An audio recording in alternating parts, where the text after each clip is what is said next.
So I wanted to share this idea that just came to my head as I was getting ready to go to sleep. And it's basically my summation of the whole Trump phenomenon, the Trump manifestation, or whatever you want to call it, that everyone got so emotionally wrapped up in, instead of thinking and looking at things objectively, both his supporters and the people on the left that hated him, to where he was the pinnacle of the manifestation of all evil, the summation of all evil on the planet, wrapped up in one person. Of course, there was no other people involved, but and no one on the other side is to be worried about as far as being trustworthy. But the whole thing is, you have to understand in psychological warfare, in international psychological warfare, which is what this is, because America is an international country, and this is all a global agenda that's going on. It's not just your little neighborhood feud. In the global psychological warfare that's going on, you have to understand the value of the victimhood card and how important the victimhood card is. It's a very important card psychologically to play. And if you don't have that card, you're at a great disadvantage. And what Trump did was he played the role as the victimizer. He was the male victimizer that victimized the government and the deep state. And that's why so many people on the left now support draconian Nazi-like policies, like totalitarian lockdowns like we have in California right now, and totalitarian measures like some of my relatives think that Justin Trudeau's new decree that he just came out with recently, they think it's great.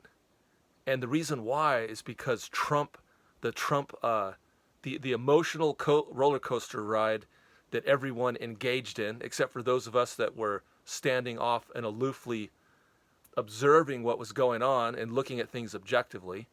But most people were just knee-jerk, totally emotionally engaged in this whole thing, and didn't really take any time to observe subtle nuances of what was going on. And not even, I mean, it wasn't even subtle. It was overt that Trump was a false flag operation. And it was overtly obvious to anybody that had any common sense. But no, Americans just engaged in it with all their limited, low-level emotional fervor. They just engaged in it with everything they had, you know.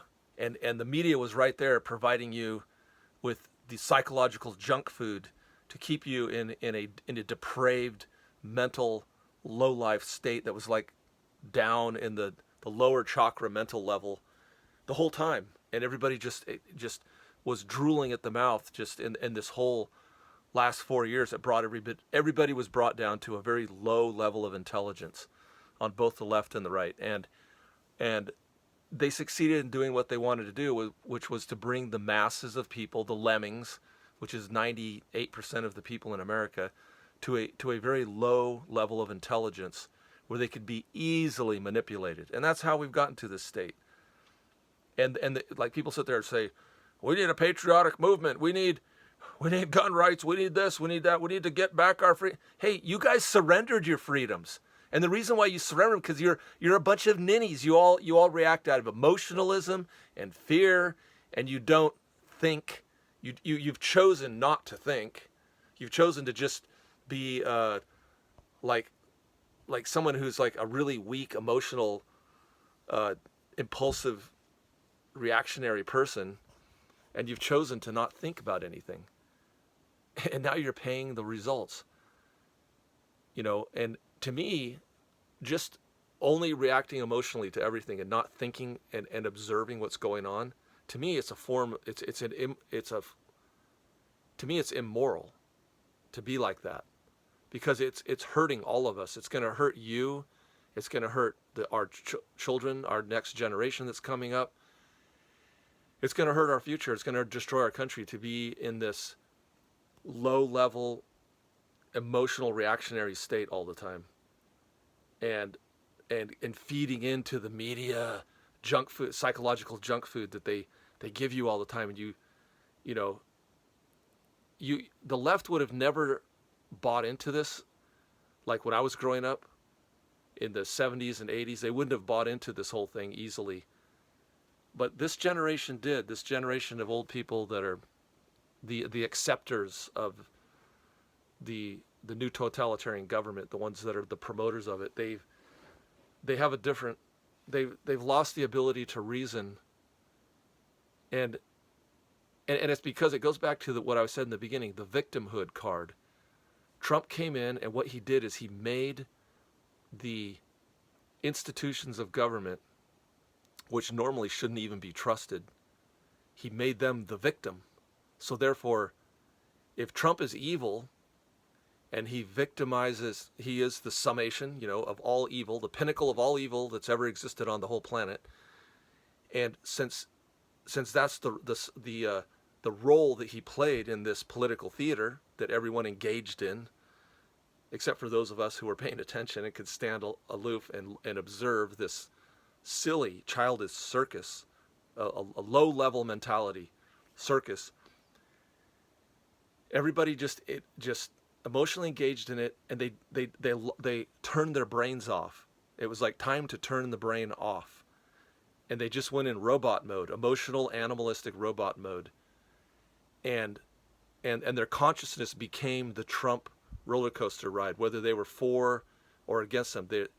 Their consciousness tapped into the stream of information from NPR, CNN, Fox News, whatever media outlet, and that became the consciousness of the collective consciousness of our society. And they told you which side to be on, and they gave you the talking points, and they gave you who was the victim and who was the victimizer.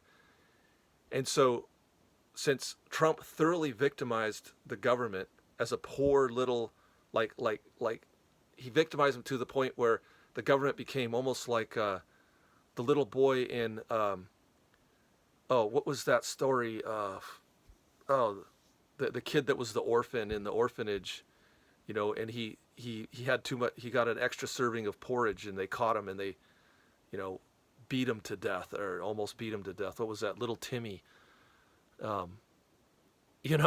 mean, that's the way the government is now portrayed, as having been victimized by Trump. The poor, weak, innocent little, institutions like the CIA and the FBI and the whole apparatus that's in Washington, D.C. has been made into, a homeless stepchild that's been thoroughly abused in every way by Donald Trump. And so therefore, now that they've received that victimhood status, they can do virtually anything they want to anybody at all, because now they've attained a level of righteousness that in the American psychology, the way we're raised, is the person that plays the victimhood card, that has that victimhood card, they have a level of status that exceeds anyone, above and beyond, way above and beyond. I mean, they've achieved almost like above godhood status. And that's why the left just wholeheartedly embraces this new paradigm of a totalitarian regime that's about to be rolled out, and guys like Justin Trudeau can talk about, setting up these concentration camps. He doesn't say it exactly like that, but if you listen to his recent speech on the travel restrictions for Canadians, it's like, it's almost like he wants to set up these mini concentration camps. And of course, it'll all be at taxpayers' expense.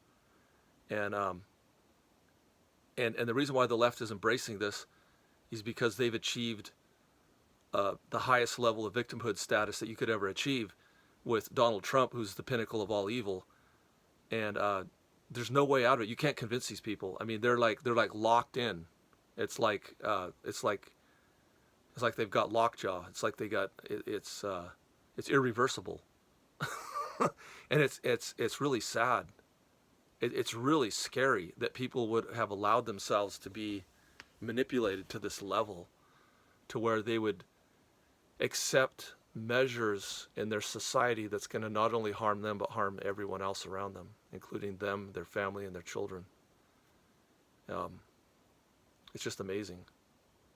But that's basically the summation of the situation. All right, take care, you guys.